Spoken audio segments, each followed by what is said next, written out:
Hello everyone.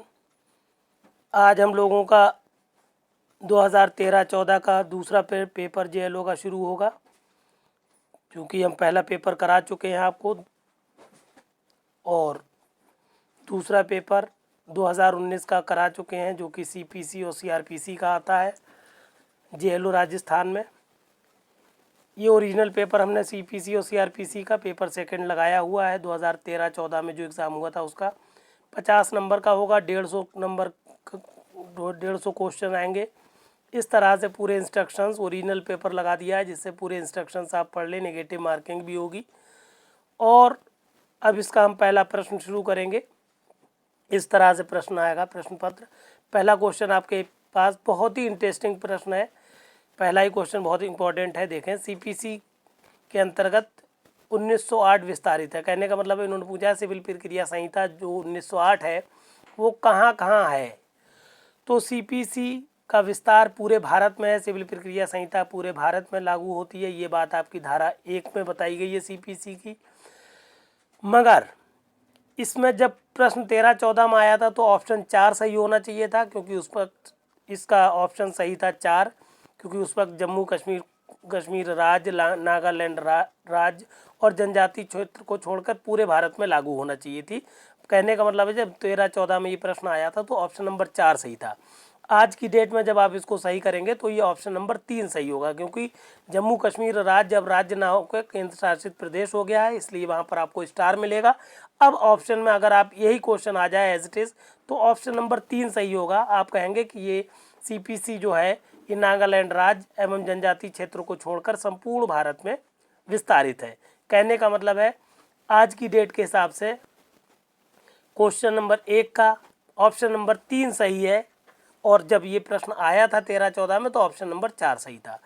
इस तरह से ये पूरे उत्तर हम आपको जितने भी हम जो भी नोट्स देंगे पर डे अनुमानित 10 प्रश्न हम आपको करके देंगे, और लास्ट में इन 10 क्वेश्चन का इस तरह से वन लाइनर टाइप का आंसर बना के दे देंगे कि जैसे हमने उत्तर 1 में लिख दिया है कि सिविल प्रक्रिया संहिता की धारा 1 के अनुसार इस संहिता का विस्तार जम्मू कश्मीर की जगह स्टार लगा देंगे आप, नागालैंड राज्य एवं जनजातीय क्षेत्रों को छोड़कर संपूर्ण भारत में है। कहने का मतलब इस तरह से आपको उत्तर याद रखना है। आप चाहें तो डायरेक्ट उत्तर याद कर सकते हैं, जिससे आपका पूरा पेपर तैयार हो जाएगा और सीपीसी सीआरपीसी की तैयारी हो जाएगी, रिवीजन हो जाएगा। इससे पहले हम बाकी सब्जेक्ट के क्वेश्चंस प्रीवियस ईयर के करा चुके हैं, पूरा सब्जेक्ट जेएलओ का दे चुके हैं। जैसे ही आप हमारे चैनल को सब्सक्राइब करेंगे सारी प्लेलिस्ट आपको मिल जाएगी फ्री ऑफ कॉस्ट पूरे जेएलओ सब्जेक्ट की। तो हमारे चैनल को प्लीज़ सब्सक्राइब ज़रूर करिए और मैटर को शेयर ज़रूर कर दीजिए। दूसरा प्रश्न पूछा गया है कि ये बताइए डिक्री क्या हो सकती है। तो डिक्री जो हो सकती है वो प्रारंभिक भी हो सकती है, अंतिम भी हो सकती है, अंशतः प्रारंभिक अंशतः अंतिम हो सकती है। इसका मतलब इसका ऑप्शन नंबर 4 सही है। दूसरे प्रश्न का हर तरह से उपर्युक्त सभी सही है, इसलिए ऑप्शन नंबर 4 सही है प्रश्न संख्या 2 का। प्रश्न संख्या 3 में पूछा गया है, बहुत इंपॉर्टेंट प्रश्न है ये, कि प्लीडर पर परिभाषित है। प्लीडर को सीपीसी में कहाँ परिभाषित किया गया है। हालांकि इसके ऑप्शन ही सब गलत थे, तो इस प्लीडर को सीपीसी की धारा 2 खंड 15 मतलब 2-15 में धारा का नाम धारा नंबर 2 है, और उसके 15वें खंड में प्लीडर को परिभाषित किया गया है। आपसे पूछा जाए कि प्लीडर क्या होता है, तो इस तरह से हमने उत्तर में अपने लिख भी दिया है कि अगर आपसे कभी हो सकता है इस बार प्लीडर पूछा किस सेक्शन में है, अगली बार पूछ ले प्लीडर क्या होता है। तो प्लीडर वो व्यक्ति होता है जो न्यायालय में किसी अन्य व्यक्ति के लिए उपसंजात होने और अभिवचन करने का हकदार होता है। हर उस व्यक्ति को प्लीडर, अधिवक्ता, वकील, ये सब आप कहते हैं। फिर आप आ जाइए प्रश्न संख्या 3 के बाद आ जाइए प्रश्न संख्या 4 पर। आपसे पूछा गया ये बताइए निर्णय का अर्थ क्या है, निर्णय का क्या मतलब है।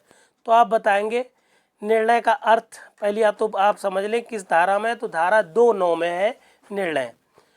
और निर्णय होता क्या है, निर्णय के अंतर्गत क्या होता है, डिक्री एवं आदेशों के आधारों पर न्यायालय के द्वारा दिया गया कथन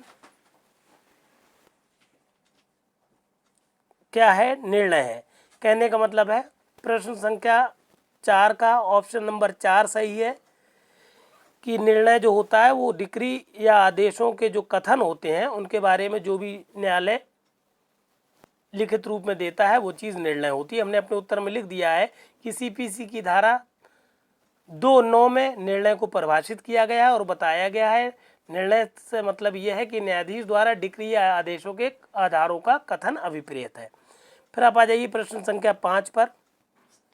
प्रश्न संख्या 5 में पूछा गया, बताइए कि सिविल प्रक्रिया संहिता की धारा 11 के किस स्पष्टीकरण में आणविक प्राण न्याय या पूर्व न्याय की व्याख्या की गई है। तो आणविक या अंशतः प्राण न्याय या पूर्व न्याय स्पष्टीकरण 4 में है। कहने का मतलब है और 5वें का ऑप्शन नंबर 3 सही है। हमने अपने उत्तर में लिख दिया है कि सिविल प्रक्रिया संहिता की धारा 11 का स्पष्टीकरण 4 आणविक प्राण न्याय या पूर्व न्याय की व्याख्या करता है। 5वां प्रश्न आपके सामने ये हो चुका है जिसका ऑप्शन नंबर 3 सही है। अब आ जाइए आप प्रश्न संख्या 6 पर। आपसे पूछा गया ये बताइए कि धारा 10 जो है सीपीसी की या व्यवहार प्रक्रिया संहिता की, ये किससे संबंधित है। तो सीपीसी की धारा 10 वाद का रोक दिया जाना या विचाराधीन मामला से संबंधित है। कहने का मतलब है 6 का ऑप्शन नंबर 1 सही है, क्योंकि धारा 10 जो है विचाराधीन मामला या वाद का रोक दिया जाने से संबंधित है। धारा 11 में पूर्व न्याय की बात हुई है, तो 10 भी याद रखिए और 11 भी याद रखिए। कहने का मतलब है छठे प्रश्न का ऑप्शन नंबर 1 सही है। हमने अपने उत्तर में लिख दिया है कि सीपीसी की धारा 10 वाद का रोक दिया जाना या विचाराधीन वाद से संबंधित है। इसके बाद आप प्रश्न संख्या 7 पर आ जाइए। 6 प्रश्न हो चुके। 7वें प्रश्न में आपसे पूछा गया है कि ये बताइए कि सिविल प्रक्रिया संहिता की धारा 16 के अंतर्गत अचल संपत्ति से संबंधित वाद दायर किया जा सकता है एक ऐसे न्यायालय में जिसकी स्थानीय अधिकारिता के अंतर्गत। अब इनमें से बताना है कि कौन सा ऑप्शन सही है। तो ऑप्शन नंबर पहले आप समझ ले 3 सही है कि संपत्ति स्थित है। होता क्या है, सीपीसी की धारा जो 16 है वो कहती है वादों का वहाँ संस्थित किया जाना जहाँ विषय वस्तु स्थित है।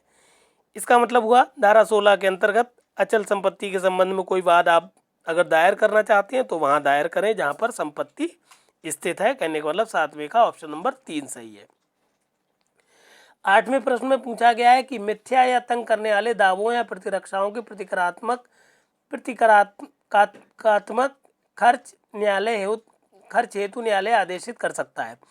अगर कोई व्यक्ति तंग कर रहा है किसी व्यक्ति को या जानबूझ कर फंसाने के चक्कर में कोई वाद दायर कर रहा है तो ऐसे मतलब तंग करने वाले दावों के खिलाफ आप क्या कर सकते हैं, उस पर जुर्माना के लिए वाद दायर कर सकते हैं। और इतना न्यायालय क्या कर सकता है, ऐसे व्यक्ति को कितने हज़ार तक का जुर्माना लगा सकता है। तो आप याद रखेंगे इस 8वें का ऑप्शन नंबर 3 सही है कि 3000 रुपये तक का जुर्माना लगाया जा सकता है। अब इसका एक्सप्लेनेशन क्या होगा, ये उत्तर नंबर ये हमने जैसा कि बताया सारे प्रश्नों के उत्तर हमने दिए हुए हैं। उत्तर नंबर 8 को आप इस तरह से समझ ले कि सिविल प्रक्रिया संहिता की धारा 35 का पूछा जाए मिथ्या या तंग करने वाले दावे के बारे में कहाँ बात की हुई है, तो 35 का में 35 का में सीपीसी के कहा गया है मिथ्या या तंग करने वाले दावों या रक्षात्मक रक्षाओं के लिए प्रतिकारात्मक खर्चे जो होंगे वो 3000 तक के हो सकेंगे और धन संबंधी अधिकारिता के भीतर होंगे कि मतलब जितने का न्यायालय को दंड देने का अधिकार है, आर्थिक दंड देने का अधिकार है, उसको ध्यान में रखते हुए अधिकतम 3000 रुपये तक का जुर्माना लगाया जा सकता है कोई व्यक्ति उस व्यक्ति पर जो कि किसी को जानबूझकर तंग करने के उद्देश्य से या परेशान करने के उद्देश्य से कोई वाद लाया है। फिर आपसे पूछा गया है प्रश्न संख्या 9 में कि ये बताइए सिविल प्रक्रिया में कुल कितनी धाराएं और कितने आदेश हैं। तो आपको पता होना चाहिए बिल्कुल कि सीपीसी में 158 धाराएं और 51 आदेश हैं। कहने का मतलब है 9वें प्रश्न का ऑप्शन नंबर 2 सही है। हमने अपने उत्तर में लिख दिया है कि सीपीसी में कुल 158 धाराएं एवं 51 आदेश हैं। 9वें का ऑप्शन नंबर 2 सही है। फिर आखिरी क्वेश्चन आज के टर्म का हम लोगों का आज के लेक्चर का कि ये बताइए कि जहां न्यायालय की अधिकारिता की स्थानीय सीमाएं अनिश्चित हैं वहां वाद संस्थित करने का स्थान निर्धारित होगा सिविल प्रक्रिया की किस धारा के अंतर्गत।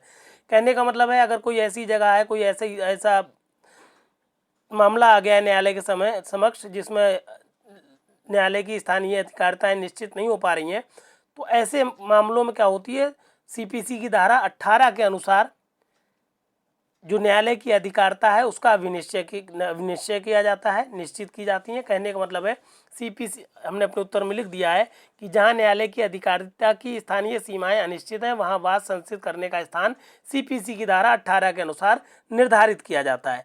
इस तरह से अब ये मतलब कहने का मतलब ये है कि जो आपका 10वां प्रश्न है इसका ऑप्शन नंबर 4 सही है। इस तरह से 10 मिनट में 10 प्रश्न हमने आपको करके दिखा दिए हैं, करके दे दिए हैं और सारे प्रश्न का इस तरह से एक्सप्लेनेशन दे दिया है कि आप चाहें तो डायरेक्ट मैटर याद कर लें, मैटर को याद कर लेंगे तब भी आपके प्रश्न अपने आप कंप्लीट हो जाएंगे और पूरा आपका मैटर रिवाइज होता चला जाएगा।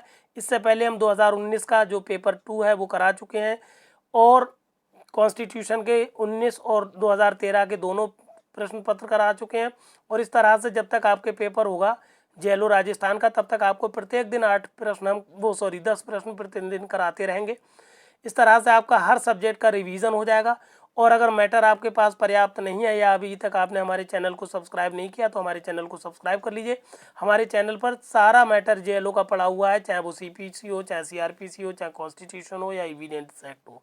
सारा मैटर आप हमारे यूट्यूब चैनल पर प्लेलिस्ट की फॉर्म में पा जाएंगे। जेएलओ स्पेशल करके हमने वहाँ पर दे दिया है कि जेएलओ 2023 की प्लेलिस्ट सीपीसी, सीआरपीसी, कॉन्स्टिट्यूशन, इसलिए पूरा मैटर, पूरे लास्ट ईयर के क्वेश्चन, सारा मैटर आपको जेएलओ का मिलेगा। बेहतर यही है कि आप तुरंत हमारे चैनल को सब्सक्राइब करें और ज़रूरतमंद लोगों को इसको सेंड कर दें जिससे हर आदमी को मदद मिल सके। और प्लीज़ सब्सक्राइब ज़रूर करिए और शेयर ज़रूर करिए। धन्यवाद।